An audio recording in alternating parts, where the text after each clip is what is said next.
Yo, what's up guys, it's your boy Sami here. Today we are gonna see, what if Naruto x Assassin's Creed Part 2. Hope you'll enjoy this video. So before we start, please subscribe to our channel and like this video. So let's get into the video. Naruto and Anko were still sitting on the couch, making out. Kurenai walked in and said, I would say get a room, but I know where that will go. Naruto chuckled and said, maybe, why? Interested. Kurenai and Anko blushed at the words, then it got deeper, as the actual images flooded into their minds. Kurenai shook her head clear of the thoughts, and said, you are something else alright. Naruto chuckled and said, you got that right. Naruto then heard knocking at the door, and said, expecting company. Seeing both of the girls shaking their heads, he opened the door to see an Anu standing there. The Anu then said, Naruto Uzumaki, you are called to a council meeting, as for why they did not say. Naruto nodded and said, of course, I will be there shortly. The Anu then left, using Shunshin to leave. Naruto turned to the girls, and said, I'll see you both later then. Anko nodded and said, yeah, just make sure they don't screw you over. Naruto chuckled and said, I won't. Trust me. Anko smiled, and even Kurenai had a small one. After all, Anko-chan, if there will be screwing, it will be me to you in that bedroom. He then closed the door and ran, using the rooftops. It took Kurenai and Anko 5 seconds for the joke to reach their brains, and when it did, both had large nosebleeds, and Anko said, damn, I forgot what large brass balls Naruto-kun has.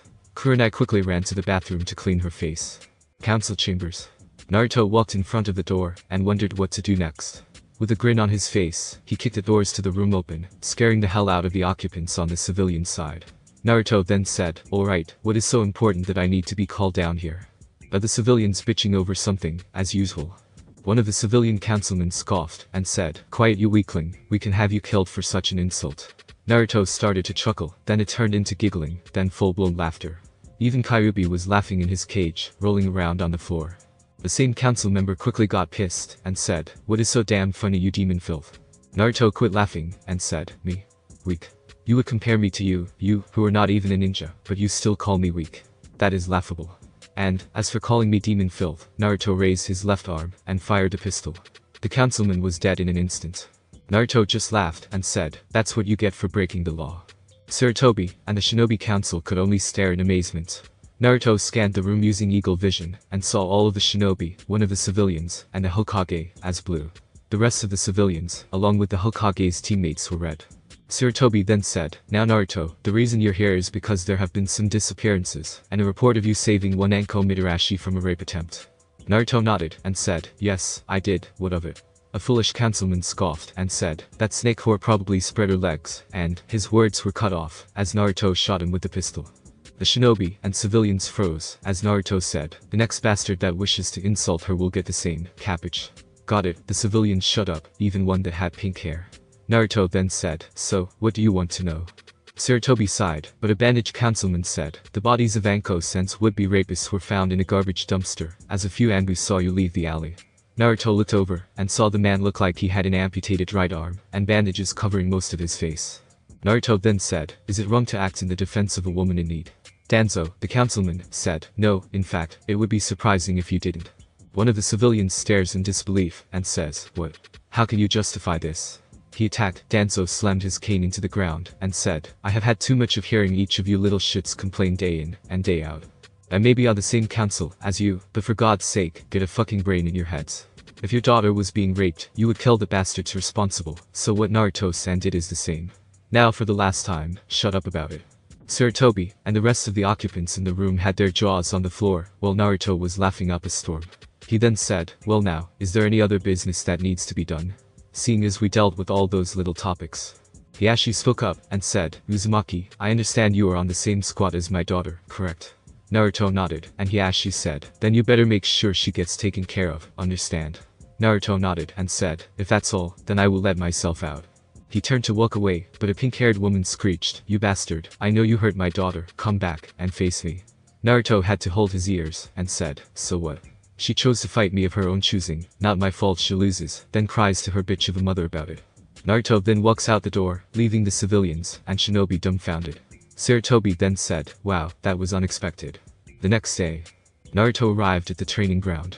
He was wearing his gear, with one new addition. It was a sword on his left hip, Alter's short sword sheath on his back. The sword itself was a piece of work, the hilt showed it could be used one-handed, an eagle's head serving as the tsuba. And the blade was double-sided, straight-edged. It was a sort of altar, or at least a copy. Naruto asked Takeshi, Dustin, to forge it, and the process took very little time. Naruto saw Shino and Hinata arrive, and they started, as Naruto sharpened his blade. Anko and Kurenai arrived at the exact time. Anko, seeing as everyone was here, said, "Alright kiddies, we have a little test for you." Naruto sighed and said, "Knew it." Hinata looked over and asked, "Knew what?" Naruto shook his head and said, "The test at the academy was far too easy and laid back. I mean, come on, make 3 clones, and you're a Genin. That's bullshit, so I figured the senseis must further weed out the Genin." Anko whistled and said, "Damn, you got it peg. The truth is, that test you took to get the headbands was to prove you can beat Genin. The senses give a test to see if you can handle battle conditions and whatnot." Kurenai then spoke up, saying, "It's true, each sensei chooses a test most suited. But we, on the other hand, have something special." Both Jonin gained a wicked grin, and Anko said, "Your test is to take the prize book of Kakashi Haddock and destroy it before he can stop you." Naruto chuckled and said, "Is it? My, this will be fun."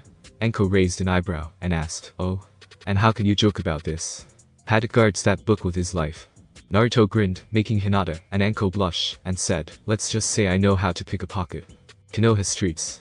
Kakashi was walking through the streets, his book safely in his pouch. He kept stopping and turning his head to see if he was followed. Naruto was standing at a fruit stand and saw Kakashi pass by. Naruto knew he was heading to his team's test. Naruto started to follow him, Kyuubi keeping his chakra suppressed. Naruto used the crowd and slowly but surely grabbed the book out of Kakashi's pouch. Naruto quickly replaced the bookmarker Kakashi had placed with an exploding tag. Naruto felt Kakashi's shadow over him, and he heard, "Is there a reason you're reading my book, Naruto?" Naruto turned around and said, "Simple, I want to know how it ended." Kakashi chuckled and said, "I'll let it slide, but just this once. Understand?" Naruto nodded and walked away, the grin never leaving his face. Kakashi soon opened the book to where his bookmarker was, and saw the exploding tag about to go off. He said, "Oh shit," it blew up in his face, the book completely destroyed. He then screamed, "Naruto." Anko and Kurenai were laughing, as Hinata and Shino were watching alongside them. Anko then said, "I knew he said he would deal with it himself, but I never thought he'd do something like that." Hinata said, "Yeah, he's really taking one for the team, huh?" Even Shino was laughing, and he said, "He is, it shows that he'll put the team's needs above his own. A real team player." Naruto appeared on the roof and said, "So, how was that?" Anko laughed and said, "Perfect, you guys pass, just, oh god." Naruto then got an idea and said, "What if we made it worse on him?" Anko then asked, "How do you get worse than that?" Naruto grinned and said, "You gotta want to record this one." Time skip a few hours later, after the Squad 7 test. Kakashi was pissed, first his porn was blown up, making him go home to get another one, then he had to deal with Kiba and Sakura. Sasuke kept to himself, which was neither bad nor good. He walked through a training ground to see Naruto and his team in front of a fire. When he got closer, he saw that they were roasting marshmallows. Kakashi then asked, "The hell are you doing?" Naruto turned to him and said, "Just having a little celebration of us passing." Kakashi then took a sniff of the air and said, "Do any of you smell burning paper?" Naruto chuckled and said, "I hope so, seeing as we used your porn to keep the fire going." Kakashi visibly froze and played back the last few minutes in his mind. When what happened actually hit, he screamed, "No." He then was stuck in the fetal position and saw a burning piece of paper fly away, turning to ash. Anko and Kurenai had video cameras set up, recording the whole thing. They knew what they were gonna do at the next meeting. Time skip 2 weeks later. Naruto and his team were returning to the Hokage Tower after having to catch the cat tour for the 20th time. They had to watch as the Fire Lord's wife strangled the hell out of the cat. The entire team, even Hinata, was thinking, no wonder that son of a bitch always runs away. Sarutobi, along with Iruka, went through the mission scrolls, saying, well, the remaining D ranks are, watching the Inizuka dogs, helping with the wedding, and Tor no. Catching Tor again. Naruto shook his head and said, seriously, what the hell? We're ninja, damn it, not civilian servants. Or is that what they think we're good for? Sarutobi shook his head and said, I don't know, but we may have a C rank here. It's an escort mission for a girl who is a liaison to another clan. She is to be brought here. Is that good enough? Anko nodded and said, that will do, anything is better than a damn D rank. Sarutobi spoke up, saying, I may need to talk to Naruto for a moment before you leave. Naruto nodded to his team, and Anko said, meet us at the West Gate in an hour, okay? Naruto nodded, and Sarutobi asked Iruka to give them some privacy. Iruka bowed and left. Once the coast was clear, Sarutobi said, Naruto, there is something about this mission I need to let you know. This is a photo of the girl in question. Naruto looks at the photo. The girl had rust-red hair flowing down to her back. She had red eyes that looked like fox ears on her head. She had what looked like a fur belt, but Naruto knew she had a tail. Naruto saw she was wearing a red kimono. Oro from Spice and Wolf by Fox Ears, and her hair is red not brown. He hears his tenant gasp, and Kyuubi says, "Kid, I don't believe it. You're looking at my daughter." Naruto froze and thought, "Your daughter? Well damn, don't get pissed, but she is hot." Kyuubi growled and said, "I'll let that slide because I like your kid. You better make sure she's safe, or else." Naruto shivered, and Sarutobi asked, "What is Naruto?" Naruto, in a slightly scared voice, said, "The words of a protective father." Sarutobi's eyes widened and said, "So the client is Kyuubi's daughter. Oh crap. I wonder how she'll take it then." Naruto, dreading the answer, asked, "What do you mean exactly?" Sarutobi took a deep breath and said, "As a vote for peace, she agreed to be married to a genin of my choosing. And I chose you to be that genin." Naruto froze, and Kyuubi growled. He then said, "Kid, if you mistreat her in any way, I will make your life hell, got it?" Naruto quickly nodded. Sarutobi then shook his head and said, "I was unaware she was Kyuubi's daughter, but still, what's done is done." Naruto just prayed that she didn't kill him. West Gate. Naruto walked to the gate and saw Anko and Hinata looking worried. Anko then asked, "What was that about?" Naruto showed them the picture of the client and whispered into Anko's ear what the old man and he talked about, minus the fact that she's Kyuubi's daughter. She then said, "Oh god, at least you have that bloodline of yours." Anko and the others saw Naruto use eagle vision before and saw that his eye changed into that of an actual eagle's. When asked about it, he said, "It's an old bloodline my family has." In truth, it wasn't a lie, as the ability was in his family, just that he didn't say who had it. Anko then said, "We're to meet her at Tanzaku town, this will go fairly easy. We go get her, bring her back here, and it's done." "Alright, let's go." The team rushed off to Tanzaku town, which was about a few hours away, even by running in the trees. Soon they reached the gates, and saw their client being gawked at by some of the men. Naruto saw her, and couldn't help but blush. He honestly thought, "Dear Kami, she looks like an angel." Kyuubi growled and said, "Just watch it with her kid, she can be pretty nasty when angry." "I should know, I remember when she caught her boyfriend cheating on her. They never found the guy or the other girl again." Naruto shivered and thought, "Shit, that is, Kami." Kyuubi laughed and said, "Yeah, now you're really glad of the kraha." Naruto nodded and saw the girl looking right at him. She got off of the bench and said, "My name is Akane, are you the ninja that is going to take me to Konoha?" Anko nodded and said, "Yes we are, shall we get going?" Akane looks over at Naruto and takes a sniff and she thought, "He slightly smells like father, I wonder why." As the team and their client walk away, some of the men try to get in the way and one of them said, "Leave the girl here." Naruto got in front of them and said, "No can do, either you move on your own, or I make you." The first thug said, "You beat a kid and leave that girl with us." Naruto drew his sword, holding it in his right hand, while he held the short sword in his left hand. He then said, "Move it, now, or I will kill each and everyone last of you." Akane shivered, as that reminded her of how her father would act when it concerned this very situation. Naruto acted with such authority, it actually turned her on a little. One of the thugs drew a sword and said, "Screw you buddy, we won't let you leave here with her." The fool tried to charge at Naruto, but the moment the fool's blade came in contact with Naruto's, Naruto slid his blade down the length, cutting one leg off, and while the fool was down, stabbed him in his chest. Anko and Akane were shivering, but not in fear. Akane thought, "So strong, so commanding. God, I hope he's who I think he is." She saw him dispatch each of the thugs in a similar manner, either stabbed by the longsword, or sliced to the throat with the sword blade. Akane then stepped forward and asked, "Is your name Naruto Uzumaki?" Naruto turned to her and nodded and said, "Yeah, that's me. I know what our Hokage has set up, and if you wish to go through with it, I would love to get to know you better." Anko smiled and thought, "Such a gentleman." Akane smiled and said, "Oh, I will go through with it." She then wrapped her arms around Naruto's neck and gave him a fierce kiss, much to everyone's surprise and Kyuubi's dismay. Anko was holding Hinata back, and when the duo parted for air, Naruto said, "Wow, that was unexpected." Akane giggled and said, "Well, let's head back to your village." The group nodded and took off in the trees, Naruto not surprised that Akane could keep up. Hokage's office. Naruto and his team stood in front of the Hokage, and Sarutobi said, "I'm glad to see that it went off without a hitch. Now then, Anko, Kurenai, I would like for you to act as witnesses for this marriage to take place." They were surprised that it was happening now. They heard him say, "This was to be done when she arrived. Naruto, do you have any objections?" Naruto shook his head and said, "No, but being stuck in my apartment, which is only for one person, will not exactly be the best thing now, will it?" Sarutobi then sighed and said, "I see your point, I will grant you the keys to your father's estate. No doubt you know by now." Naruto nodded, letting down his hood, and said, "Not that hard to figure out, he is the only guy in this village I would actually look like when I'm older." Everyone in the room looked at the picture of the fourth, and then back at Naruto, and then it hit them. How long did he know that? Sarutobi shook his head clear and drew out the marriage contract scroll and said, "Alright, now if you both sign here, it will be made official." Naruto and Akane both signed their names, and Naruto said, "If you have to tell the council about this, do mention this little detail." Naruto looked at Sarutobi square in the face and activated Eagle Vision. To Sarutobi, his eye was showing a bloodline. He then said, "Naruto, you do realize you have to be in the crop because of this, right?" Naruto grinned, along with Anko and Hinata, and they then said, "We know."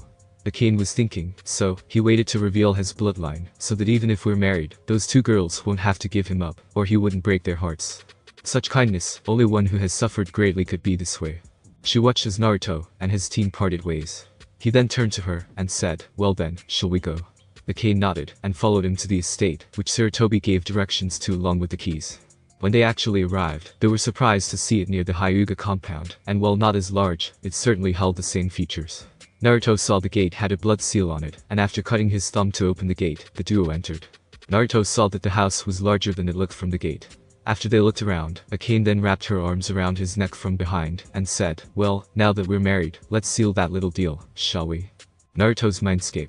Naruto was instantly pulled into his Mindscape, standing in front of the cage. Kyuubi was looking down, and said, "Kit, so help me, I'll..." Naruto held up a hand, and said, "If you're gonna give me the don't think of touching my daughter and save it. She's a competent person, and I know she can make up her own mind." Kyuubi scoffed, and said, "That wasn't what I was going for. What I was going for was trying to figure a way your memory won't come to me, and if I can't, it would be like I slept with my own daughter." Naruto raised an eyebrow, and said, "You get a copy of my memories. If that's the case, then why not edit the copy?" Kyuubi looked at him, and said, "Mind explaining that to me?" Naruto sighed, and said, "Simple. If you get a copy of the memory, you can alter it. Like say, replace me with yourself, and Akane-chan with her mother." Kyuubi felt the lines connect, and said, "Kid, you are a fucking genius. You're the only person I would trust with my daughter, so keep her safe, kid." Naruto nodded, and said, "I will, but I get the feeling that if she's anything like you, I don't need to protect her, she could do it herself very easily." Naruto then vanished from his mind. Namika's estate master bedroom. Naruto found himself on a bed, and Akane right next to him. That wasn't what worried him. What did worry him, however, was that she wore a thin robe.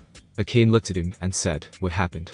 You passed out in my arms, and your eyes showed your mind was elsewhere." Naruto was nervous, and asked, Akane-chan, are you aware of what happened to your father?" Akane raised an eyebrow, and said, "Yes, he was sealed into the wife of this village's first Hokage, then got sealed into some woman after that. Why?" Naruto was now very nervous, and said, "Well, that woman was my mother, and now, apparently, he was sealed into me." Akane froze, and said, "My father is sealed in you. Does he approve of us?" Naruto nodded, and Akane straddled his waist. She then said in his ear, "Well then, take me, my husband." Naruto woke up, feeling better than ever. He looked over at his wife, a term he still can't get used to. He saw her stomach slightly bulged, and thought, how long does demon pregnancy last anyway? And is she even pregnant? Akane woke up with a moan, and said, "God, I feel full, you gave me a lot of Naruto-kun." Naruto gained a nervous look, and asked, "Akane-chan, how does demon pregnancy work? Just in case it ever happens." Akane smiled, and said, "Well, to start it goes by faster than a human woman, 3 months instead of 9. Also, I wouldn't get pregnant unless I'm in heat at the time, and I wasn't last night." Naruto looked at her stomach, and said, "So that isn't." Akane giggled, and said, "No, you just filled me a little too much. If I were a human woman I would certainly have gotten pregnant from last night." Naruto almost breathed a sigh of relief, and Akane said, "Though, if you want, next time I get into heat, we will leave the room till it does happen." Naruto then passed out from a nosebleed, and Akane just giggled at her husband's reaction, and thought, still so cute. I never felt so alive. Enko walked into the room, and said, "I see you two already did it, huh?" Akane giggled, and said, "Yes, though I wonder, how did you get in here?" Enko grinned, and said, "I followed you two in. You two kept me up the whole night. Though you may want to wake him up, as he needs to get ready for his missions. Squad 7 is getting their first C rank, and surprisingly, the Uchiha asked for our team to help out on this one. Not sure why." Akane giggled, and said, "Alright, I'll get Naruto-kun up, and he'll meet you at the tower, fair?" Anko nodded, and said, "Sure, just don't try to hog him for yourself. The Kra makes it where he has to have more than one wife. And I care about him too." Akane nodded, and said, "I can tell. You two did it already too?" Anko nodded, and said, "And it was the greatest night of my life." Naruto found himself floating in the mist, the lines crisscrossing once again, and he thought, this is from Ezio's memories, but I thought his job was finished after he took down that Borgia bastard. He watched, as Ezio fought to protect his villa, and even his subsequent conquering of Rome. The city was enormous, and he saw Ezio as he became an aged assassin leader, and even led his own band of assassins. He saw how he saved each of them from Borgia guards, taking down their towers, and restoring Rome. Naruto thought, whoa, the way he commands his recruits with such precision, and the best part is that it's easily copyable. All I need are well-placed shadow clones. Kyuubi heard his line of thought, and said, I gotta hand it to you kid, that's a good way of figuring it out, but I have an odd feeling about the Uchiha. Naruto saw he was back in front of the cage, and said, how so? Kyuubi chuckled and said, you'll see it, but for now, it's time to wake up, as you have a mission. Naruto started to vanish from his mind, and after he left, Kyuubi had what looked like a giant screen appear on the wall, and started to watch. Naruto's room. Naruto woke up, feeling oddly refreshed, the info from Ezio's later life flowing quickly. He felt a weight on his arm, and he turned his head to see his wife, and thought, my life is changing for the better. The cane nuzzled his cheek, and said, well, I do like seeing you sleep, it's time to get up, as Anko-san came to tell you that you have a mission, and that you should pack for a long trip. 2 weeks at the most. They're meeting at the west gate. Naruto nodded, and went to his equipment, and slowly started to prepare his clothes, armor, weapons, and his sword firmly tied to his side. The cane gave him a deep kiss on the lips, and said, come back soon, I want to know more about my husband, okay? Naruto kissed her back, and said, don't worry, I have a reason to come back, remember? I promise, I'll be back. Naruto left the room, and a cane patted her stomach, and thought, I hope so too, love. Konoha Gate.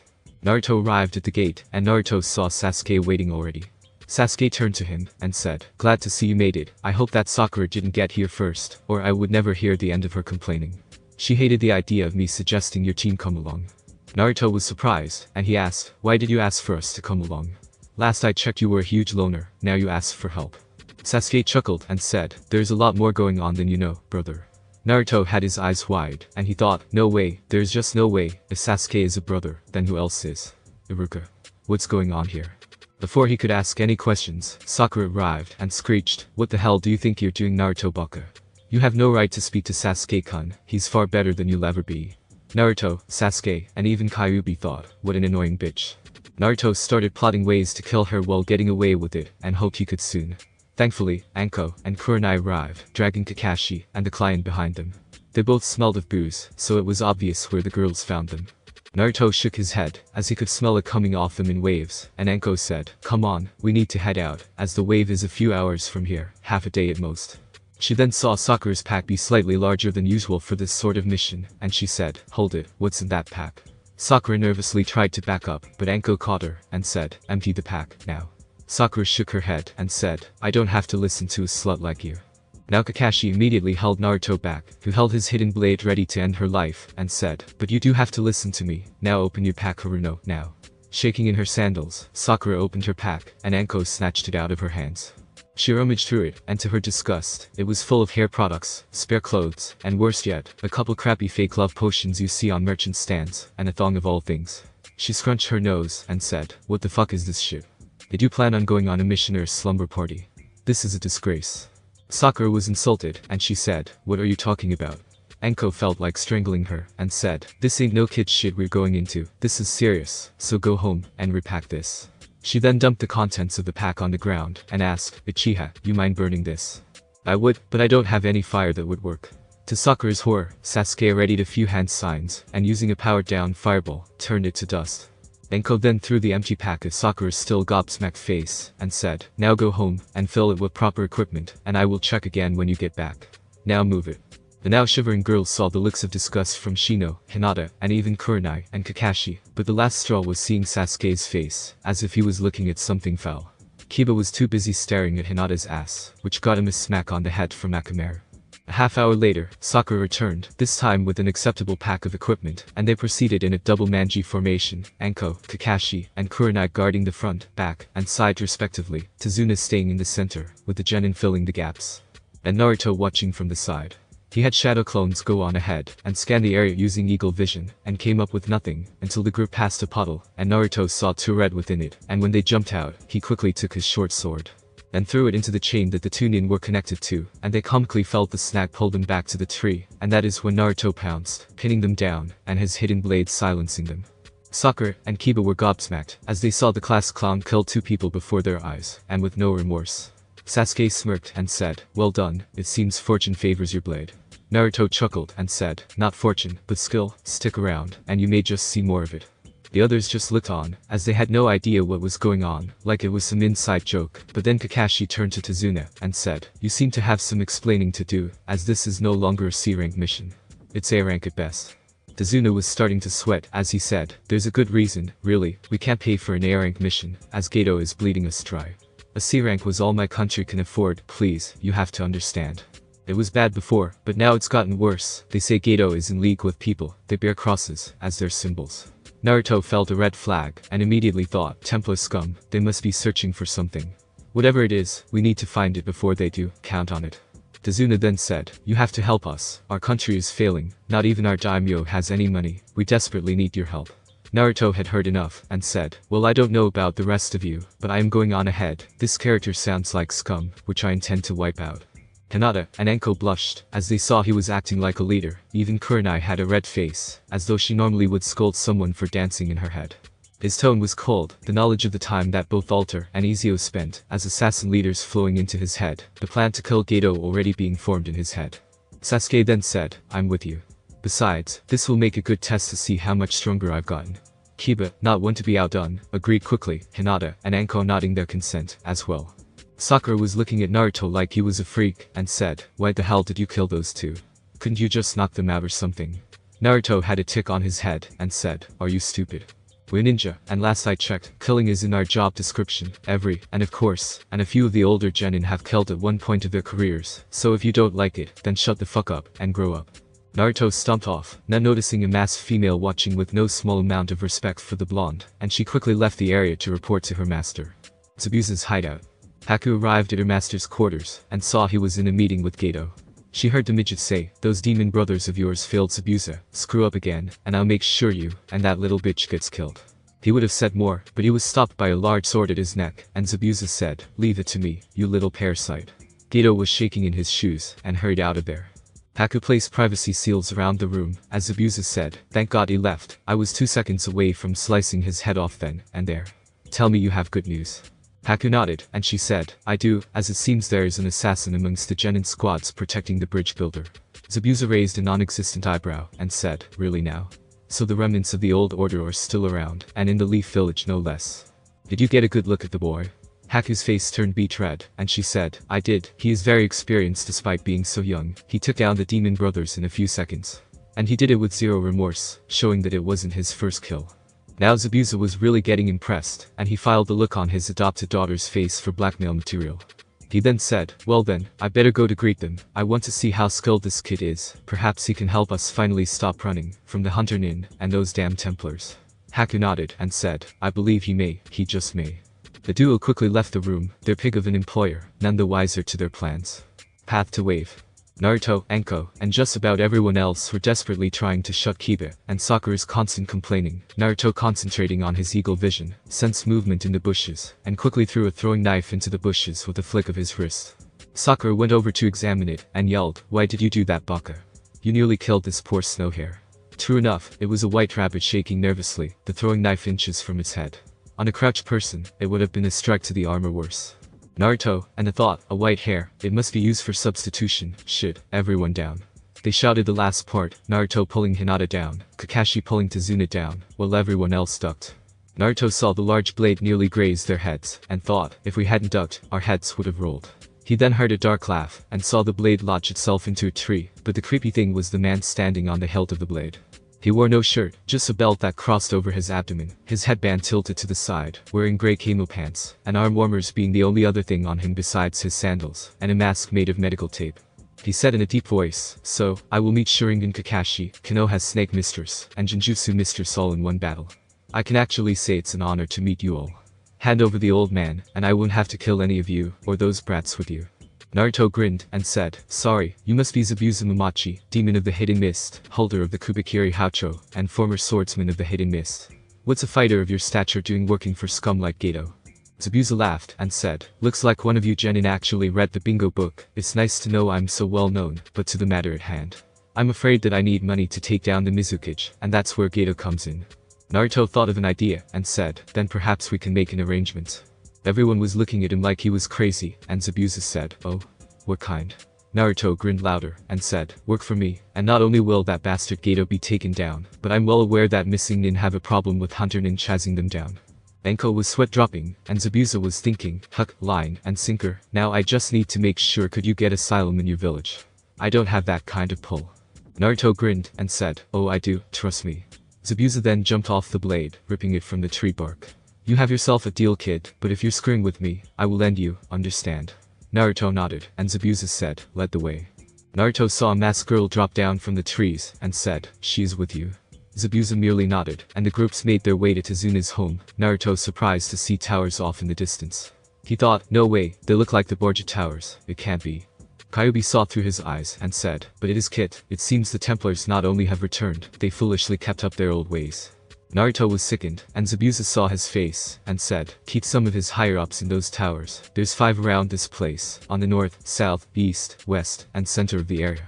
After they entered the home, Tsunami, Tazuna's daughter, greeted them at the door, and said, "You must be the ninja guarding my father. It's so good you're here. Gato's men have been bullying the workers at the bridge, and a few have already quit out of fear." Tazuna clenched his fist, and said, "That bastard, he'll pay for what he's done." Naruto placed a hand on his shoulder, and asked, "Where does Gato have his men patrol the area?" Tazuna raised an eyebrow, and said, "They stay near the towers mostly, the guards kill any that try to interfere. The bridge is our way out, boy." Naruto smirked under his hood, and said, "Sorry, but I can assure you, by noon tomorrow, those towers will be destroyed." Zabuza was grinning, and Tsunami asked, "But how can you do something like that? No one in town will aid you." Naruto merely replied, "I need no aid for this, the towers will burn, and everyone will know that the liberation of Wave has begun." Thanks for watching my video, leave a like if you enjoyed my video, and also do consider subscribing to my channel for more awesome content. See you next time, till then sayonara.